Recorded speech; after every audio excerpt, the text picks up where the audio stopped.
Hey everyone, welcome back to Here in Apologetics. I am so pumped you're joining us today. Today I have Dr. Charles Taliaferro. He's a professor emeritus of philosophy and Emeritus Oscar and Gertrude Bow Overby Distinguished Professor over at Saint Olaf College. Dr. Charles Taliaferro, Charles, how you doing today? I'm doing well. It's good to see you, Zach. It's good to see you too. Remind me one more time, how do I say your last name? Because it's something we should have reviewed before we just got rolling here. Because I feel like Taliaferro is like definitely wrong. Well, if we were in Europe or South America, I do go by Taliaferro. But in the United States, I go by Tolliver. So Okay. it rhymes with Oliver, and it's a Virginia family. So, but Charles works, so. Okay. Awesome. Well, today we're gonna be talking about like the theology of space. Like why is space so big? Why should Christians care about space? How do we make sense of it? Like a new heavens and a new earth, all this stuff. So Charles, like to get started, you've been on the show before. Do you want to just give like a brief little intro in case people need a refresher on like who you are and what you do? Yeah, well, as Zach said, I'm with Saint Olaf College, which is here in Minnesota, and I've also taught at the University of Massachusetts in Notre Dame before that. But I've been working in philosophy of religion my whole professional life, philosophy of mind, and ethics also. So yeah, and I've written or edited total or co-authored about 40 books. And the most recent, and you can find these on Amazon, is on Christian philosophy. And I have 3 audiobooks that you could check out. Read by female actors who are from Australia who are on the show Homicide. So I have a philosophy of religion, a beginner's guide, and an aesthetics books, and also a brief history of the soul that you can get on audio. Yeah, that's so cool. And I didn't realize that the audiobooks were read by like actors and whatnot. So that's super cool. Actors, actresses. Let's talk about like the idea of space. So when we're talking about space, Charles, what are we talking about here? It sounds like a cliche, but I'll start by saying good question. And the history of space is actually fascinating. And from the get-go, like some early Greek philosophy, also I think in Indian philosophy and the Bhagavad Gita, early Chinese reflection, there's not a great deal of attention to space per se, but obviously to spatial objects. And for the Greeks, they're looking for the ousios, the essence of what it is to be physical.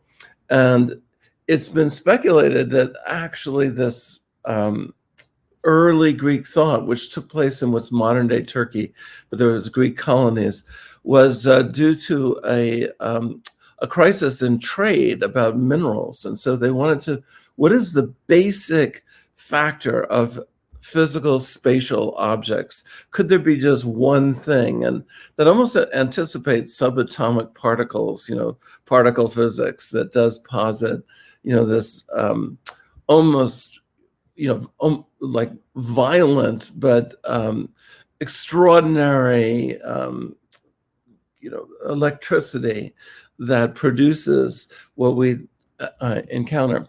But space itself really became a concern in the 1600s in England. And that's what I've been spending the summer working on.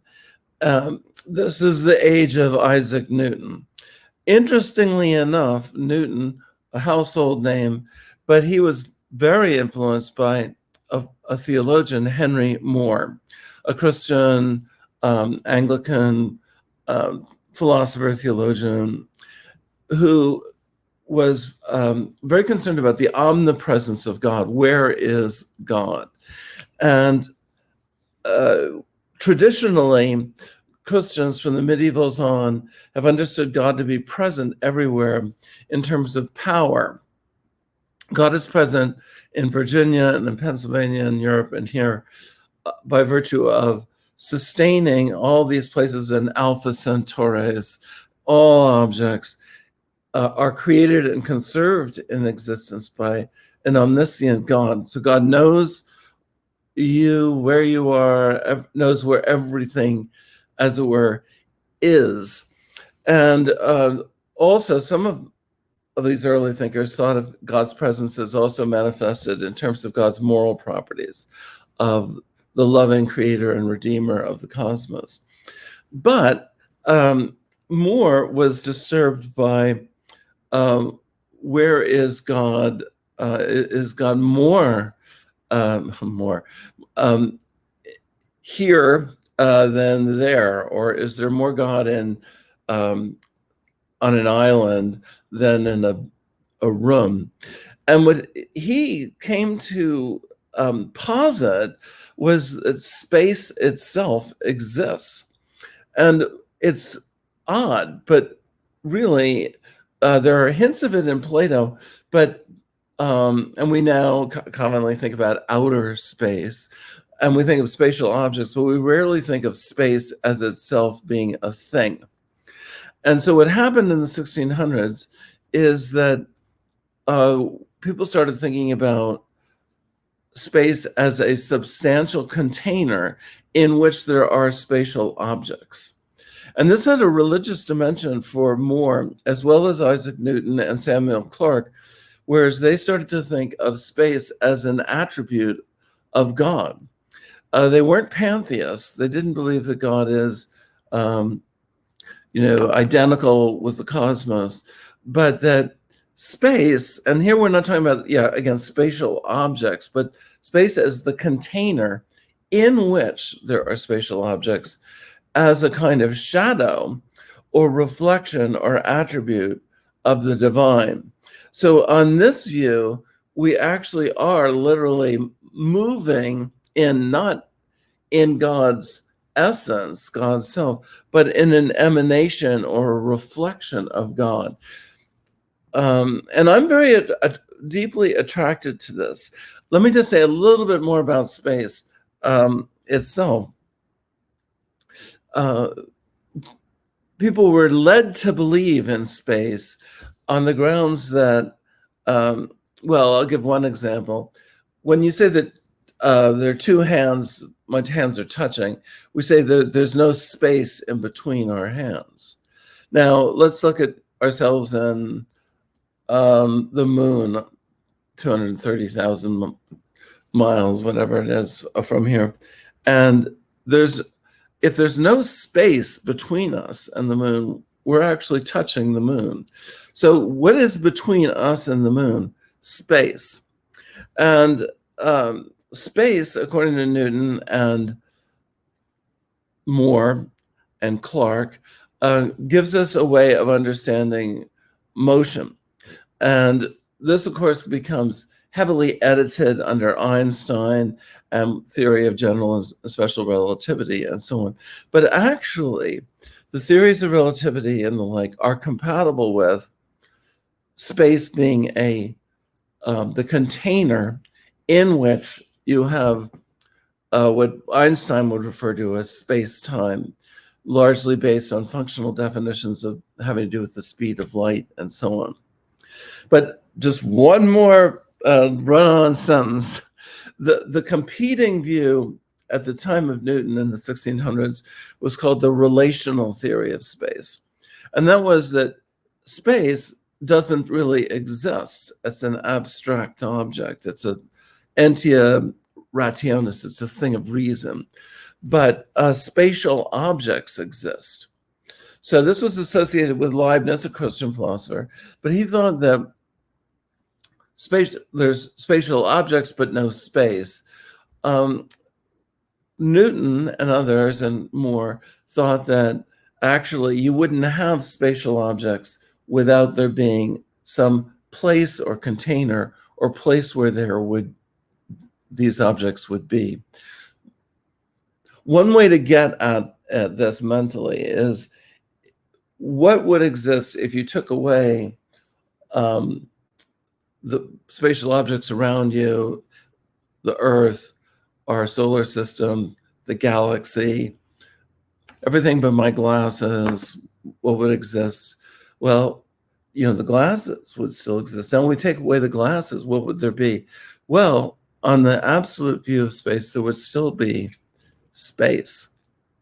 And I myself am drawn to this, and it does give one a very vivid understanding of how God is proximate to us through power, conservation, knowledge, sustaining us in being. But also there's a sense in which we are contained within God. Now, this attribute, you can't smell it or see it or taste it. It doesn't have texture. It's in that way, it is a kind of abstraction. But we are moving through space all the time, and so it's a kind of vivid way of understanding God's omnipresence. That God is everywhere, not just through power and knowledge, but through extension. Okay, this is very helpful, and I think it's interesting because, like, I don't know what I'm gonna title this video yet, but, like, if you include space in it, like, the first thought that comes to my mind, and I'm sure many others, is we're thinking of, like, outer space and, like, aliens and, like, all this stuff, but, like, what you're really trying to help us, like, think about is, like, just thinking about the idea of, like, there's being space even between, like, me and, like, my laptop screen, which is about, like, maybe a foot in front of my face right now, and trying to picture that, and then thinking about, okay, well, in the air, there's all these like molecules, like H2O, like, or maybe not water. Sorry, I haven't done chemistry in a really long time. But there's all these like different particles that are in between me and my computer, and thinking about like, well, if we strip those away, what's left? And yeah, it's just kind of interesting, like to think about like, what is this idea of space?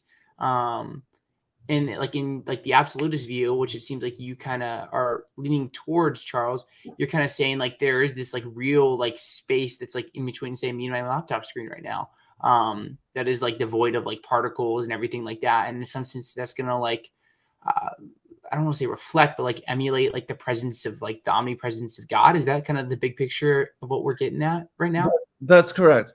Yeah, we do think of, you're right, we think normally of outer space, and we think of space travel, but actually we are in space right now. I mean, Newton and others distinguish between terrestrial space tied to the earth, and celestial space of the stars.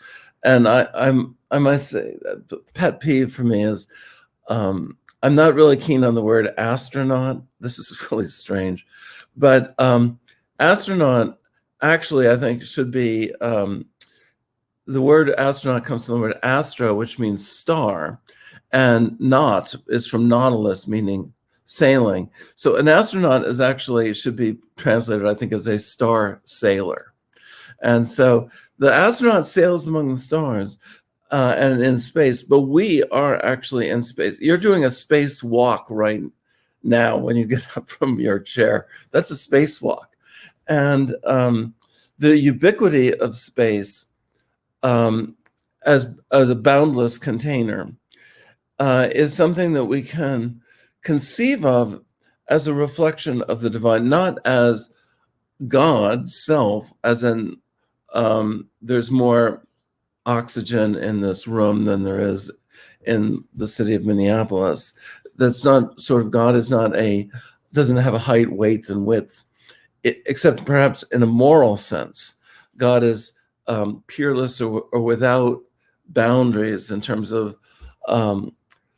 love and power and knowledge. But in terms of an actual reflection of the very being of God, there's a sense in which this can bring home to us God's omnipresent reality. And for Newton, at the time of Newton, this was also of great moral and political and cultural significance, because Europe is gradually discovering, well, the Americas, 1492 and all that, but circumnavigating the globe. The question comes up for Europeans and near people in the Near East, Far East, is the natives we find in the Americas, are they also creatures of God? And the answer is yes. And as we come to understand other human beings, and perhaps as we come to understand other people and other planets, if there are such beings, we come to understand this as carrying significance from a God's eye point of view, from the point of view of the very reality of God. And it was reflections on omnipresence in space that actually moved so many of the early thinkers. My specialty was on English thought at the time, towards the abolitionist movement, towards liberation of the oppressed, towards taking Africans, South Americans, Asians much more fully as creatures of God, image bearers of God, who move and have their being in God, in a reflection of God, God's, as it were, it's God's space. It's not the crown of Portugal or Spain, Britain, France, Belgium, the Aztecs. I hadn't thought of putting it this way, but rather than he's got the whole world in his hands, it's like the whole world and the cosmos and the billions of galaxies all exist within the very being of God. So we're thinking about this, and like we have this like big picture idea that God is like omnipresent throughout the world, that He's present like in and everything, in some sense. And in this view of like space that we're talking about here, where space is like a real like thing that exists, we're thinking that like God is present like in this space. Like when I'm looking like in between like even like me and like my laptop right now, like in some sense like God is present there. And this isn't like a pantheist view of things. It's just kind of like looking at like the traditional attributes of God and thinking like, well, okay, if God's present everywhere and space exists, then it seems like God would have to be present like in space in some sense. And it seems like then like every step we take, like we're stepping into like the presence of God, at least in some way, shape, or form. Am I tracking with you? Yeah, you are. And it's the one analogy that Moore used was, and this goes back to Augustine, but if you think about our relationship with our bodies, the mind body or soul body relationship is that I'm sort of with Henry Moore here. That is, I think that we experience ourselves as spatial. We don't always do so. Let's say if we're doing very abstract mathematics or we're reading about Middle Earth, we may be somewhere else in a fictional world. But as we sit and chat with each other, you're aware of your body spread out in time. If you stubbed your toe, you would feel pain there. And you would locate it as being there. Even though there's a complicated story about the central state nervous system and so on. But what these thinkers would propose is that you, as Zach, as a conscious, self-aware being, are fully present to, let's say, well, I hate to use this like a pain in the toe, a foot or something, but let's go with that.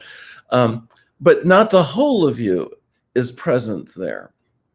So it's this idea that God is fully present, we might say, in the incarnation, in your office, and the world around us, and the Ukraine and Russia, et cetera, et cetera. But it's not the whole of God that is there. So as with Christ, we say fully God, fully human, those of us that are Orthodox Christian, but you wouldn't say it's the whole of God, the whole of the Father, the Son, the Holy Spirit, the Creator, the whole cosmos is there in the body of this first century Palestinian baby at one point. But we'd say that's God in the second person of the Trinity is truly there, incarnate and limited, kenosis, in that body, but it's not the whole of God. So similarly, with respect to space and the like, God is and can be wholly present to you, listeners, viewers, in your prayers, in your reflection, in good times and bad and the like. But that's not the whole of God, because God is also fully present to all persons, whether on this planet, Alpha Centaurus, if there are any creatures out there, and so on. So this notion of omnipresence is a very rich one.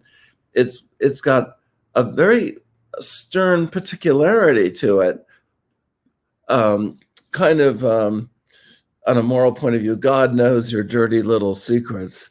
God is inescapably omnipresent, but that also joyfully, and thank God, is also fully present throughout all of space.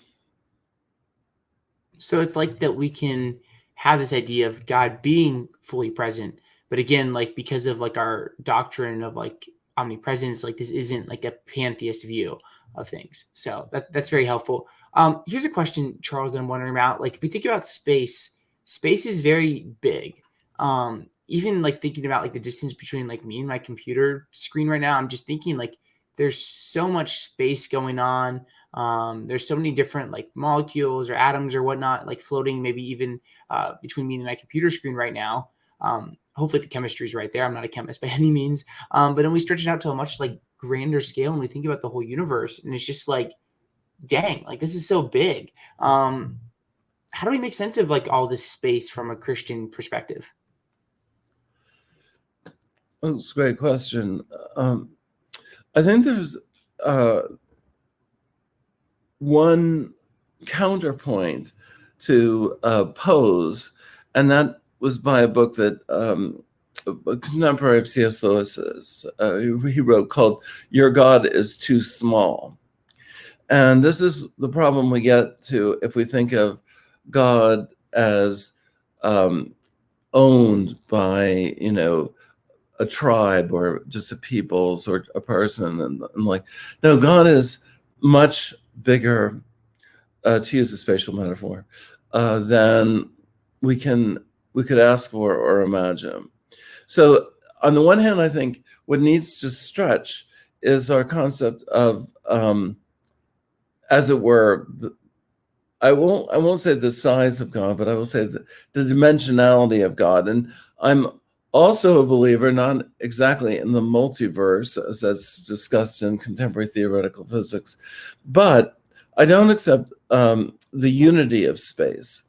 That is, it seems to me there can be spatial objects that are not spatially related to the spatial objects in our physical world. Hence, if you wanted to know where is heaven or hell or purgatory or whatever, there can be spatial regions. In fact, I think there are spatial regions that are not some spatial distance from the realms in our material objects. So even with respect to dreaming and our visual field, when I dreamed last night about a tiger, there was no actual little tiger in my brain, cerebral visual cortex. There's no, but there was a visual experience in a dream state of a tiger. And I don't think that visual world is an illusion. I think its dreams are real. And I think that those objects, those visual objects, are not some distance from your bed. So I think that as for why is there so much space? Well, why is God so limitless? And the medievals called the notion of divine fecundity, that is fruitfulness, the principle of plenitude, which was the thesis that some of them had, that virtually all good possibilities are potential, at least, objects of divine creativity. Tolkien believed something like that. He actually hoped that somewhere there is Middle Earth with Gandalf and the Gru. That is, all these realms could have a kind of embodiment, a realm, a spatial realm. And so I believe that what needs to expand is our expanding concept of God. And as we expand our concept of the divine as truly limitless and boundless in power and goodness, love, wisdom, I think we begin to almost expect there to be countless stars, countless galaxies, countless forms of life even. Okay, so this is helpful that like when we're thinking about the idea, like we're thinking that God is like very grand. There's no like he's limitless. So the question of like, well, why would God create a universe that's very like big? Like from a divine perspective, like this universe isn't really that big. It's only from a human perspective, maybe you'd say it's big because God is literally limitless. Like he can make a universe like a gajillion times bigger than the one we're in right now, and it would still be, oh, that's a cute little universe. You should see what I can do because I'm limitless. That's just a thought I had when you're coming up, like when you were talking, because it just seems like only maybe I guess from the human perspective we could say that this universe is in fact like very big and full of space. Yeah, there was a lot of reflection from the 1600s to the present, really, on the significance of the size of our planet, of our solar system, of our galaxy. It's been said the Milky Way isn't even that huge compared to other galaxies and the like. But, and I remember Carl Sagan, from my generation, I was born in the 1952, and Carl Sagan was very big, and he had a TV series, I think it was called The Blue Spot, and he would show you a picture of the Earth from a great deal of distance away, and it's actually very, very small. And people drew different conclusions from this, and one of which was humility. However, they didn't need to do that in the sense that I wouldn't say that, personally, I wouldn't say that the Earth looks small when you get 7,000 light years from here or whatever, but it looks distant. I had a nephew, I hope he's not watching, but he once, when we were walking, we had lunch in Vermont, and we climbed a mountain, and we looked down, and I said, "That's where we had lunch." And my nephew said, "No, we didn't." Said, "What?" Because it's too small. Well, okay, maybe your hand looks smaller the further it gets away from you, but I'd say it looks more distant. In any case, my thought is that, as Bertrand Russell said, Einstein was smaller than an hippopotamus. Doesn't mean the hippopotamus has more value than Einstein. So size doesn't necessarily mean value.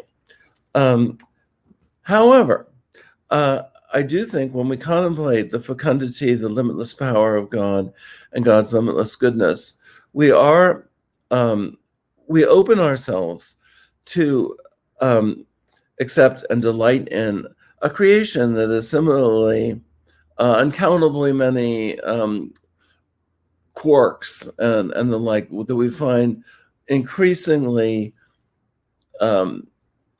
objects that are more bizarre than Leviathan would have been to the early Israelites. And so I think we need to be open to fecundity and space as not something alien. And it will have said great Christians like Pascal would look into outer space, and he would feel this sense of dread and our smallness as a thinking reed, as he would call it, like a reed in the grass, that so fragile, he said, even something, a microdot of poison can kill us. And indeed, we are fragile and contingent, and this reinforces that. But we are also in a cosmos that is created by a being without limit. And it is before this being that became incarnate, and who calls us to a life of wonder and curiosity, of love, and of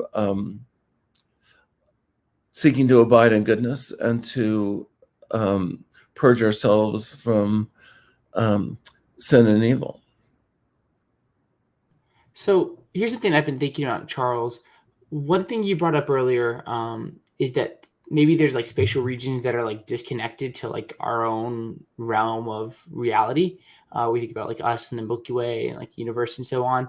And like, how does it help us make sense of like heaven and hell and whatnot? It's like, well, that's a good question. Maybe it'll be helpful. How do you think about like the idea of new creation? Like, I think a lot of Christians like seems like a fundamental part of Christian theology is the idea of like a new heavens and a new earth, that this universe is going to be, or this earth is going to be remade in some sense. And then there's like also this idea of new heavens of like, well, what does that mean? How does like your ideas surrounding space, Charles, help us make sense of this? Like, can they help at all? Well, I think so. I think Scripture is indeterminate or neutral. That is, for those philosophers of space and time, just working with Scripture about asking questions like, is space unified? Or in the resurrection of the body, will it actually be this particular body with these cells that will become resurrected in the last judgment and the like? I see Scripture myself as suggesting or implying or hinting at there being multiple dimensions. When Jesus says to the Sadducees, God is the God of Abraham, Isaac, and Jacob, and God is not the God of the dead, but of the living, that implies Abraham, Isaac, and Jacob exist. They are alive. They're not dead. Their bodies are in their tombs, but they have a life. Within the Transfiguration, you have a story of Elijah and Moses as being with Jesus. Again, the belief that Jesus descended into hell on Holy Saturday. All these beliefs imply, and also Jesus, the ascension. Now, some Christians may have believed that heaven literally was in the sky, above the clouds, something like that. There could have been those kinds of beliefs. Some may have literally believed hell was beneath us. But these beliefs also seem to me to be not the only beliefs in town. That is, you find this hinted at in Daniel and prophetic visions and the apocalypse, the gospel of Revelations, these different visions of, whether it's the dragon, this and that, of realms in which God is active. And I'm of the view that a heaven, while it wouldn't be correct to say it would be, or hell, all around us, and that would be to put it actually in our spatiotemporal context. But it might be all around us in the sense that you're going to heaven, as it were. You, Zach, your soul, could well be an instantaneous matter. Your body remains here. It's no longer you, it's a corpse. And the like. So you aren't here. Where did you go? And there are some who would say, well, you didn't go anywhere. You're disembodied. You have no location whatsoever. But I think it's very natural. And the Bible is very earthy in the sense that, perhaps in the sense of being prizing the tangibility of Jesus as the resurrected Christ and the like. So there can be, in my view, and this helps understand these things, tangible spatiotemporal worlds that are not, again, some distance from here. But that doesn't mean that you might not come to one of those worlds, or that those worlds aren't fully present to God. one of the Psalms says, if I make my bed in hell, but Psalm 139, you are there. That is, the inescapable presence of God is to be found in all realms. So here's something I'm thinking about right now, Charles. This has been very helpful, and there's a lot that I'm like, wow, this is interesting and something I've never really thought about a lot before. But how does your picture of like souls fit into this idea of space? Because I know that like you've defended views where we have this idea of like the soul of like a non-physical mind that isn't like reducible to like atomic properties. You can't like point to it maybe with like a microscope or whatever. How do souls fit into this like view of space where souls are something that are not physical but exist? Well, on that front, a great question. I see the soul as having an extension, a spatial extension. That is, those of us that are healthy, fully embodied, that have proprioception, that is, can tell the location of our limbs without having to observe them.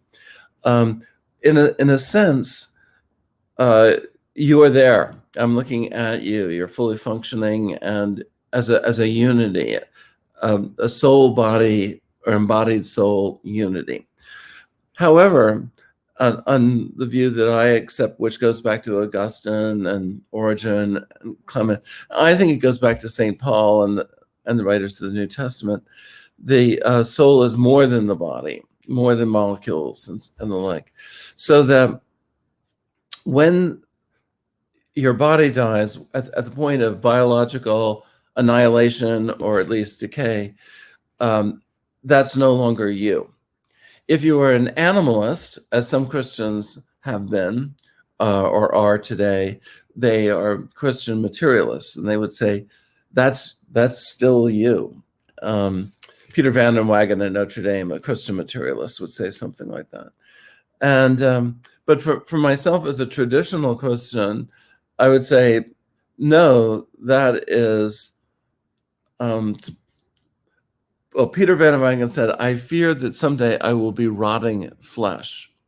And I think that makes perfect sense if you're a materialist, because if you are the very same thing as these flesh and bones, when they rot, you are rotting. For those of us that are traditional Christians, we believe that the body to be sacred. And one of the early signs of Christian charisma or attractiveness was that they cared for the remains of persons. You weren't just put on a heap of dung or something. No. This is possible. This is reverent. But for those of us who believe in the soul, you are more than a soul. And so, as C.S. Lewis once said, maybe with a little bravado, when he was asked about the atomic bomb, he said, well, the atomic bomb might destroy my body and life as we know it, thermonuclear death, but I am an immortal soul. Now that might be a little too much, kind of like posters in the 1960s when hallucinogens were pretty popular and said, when the bomb goes off, be higher than the bomb. Well, you're not going to be higher on an LSD than the bomb. Your body is going to blow up. But there's a sense in which those of us who believe in the soul think that this life is the beginning of a perhaps a life with the indestructible love of a God that would be continuous and dynamic and individual for eternity, and an anti-boring eternity, being in a relationship with a supremely perfect, loving creator. That's super helpful. Charles, anything else you want to say, Charles, about like God, space, things like that? I've learned a lot today, and I'm just like, wow, there's a lot of interesting thoughts. Anything else you want to address here before we start to wrap up? Well, I'll say something kind of odd. It's sometimes the things that are right in front of you or that are obvious on reflection that should be sometimes the most extraordinary object of wonder. The fact that you're thinking, feeling, experiencing is wondrous. It's extraordinary that we exist. We're contingent beings. There's no 2 + 2 = Zach and Charles. There's no mathematical necessity of our even taking our next breath. So sometimes, even if it's just the realization of one's own being and continuation in being, and sometimes it's just reflection on what is space, that can be awesome. Yeah, I totally agree. And I think there is like a beauty to like the wonder. It's so easy to get caught up, at least for me, just like in my normal life of like what I'm doing. And like I love doing conversations like this because it helps me like recapture that wonder of like, well, what is space? Like, what does it mean for me just to be here and like think, feel all this stuff? Pretty profound world that we live in, nonetheless, though, like we actually exist in it. So thank you so much for coming on today, Charles. I really appreciate you and your time and everything you do. I always enjoy talking with you. It's a blast, and you always have some very interesting things to think about. You're great, and let's be in touch, Zach. Okay. Okay, for sure. Thank you everyone for listening to Here in Apologetics. I'll leave a link down below where you can follow and connect with Charles.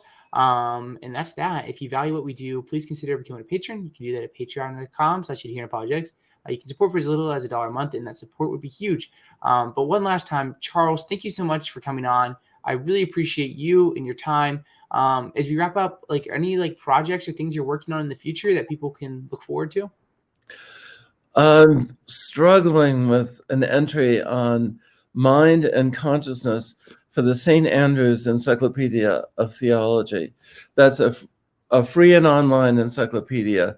I have one on naturalism and theology, but in 2 months, stay tuned.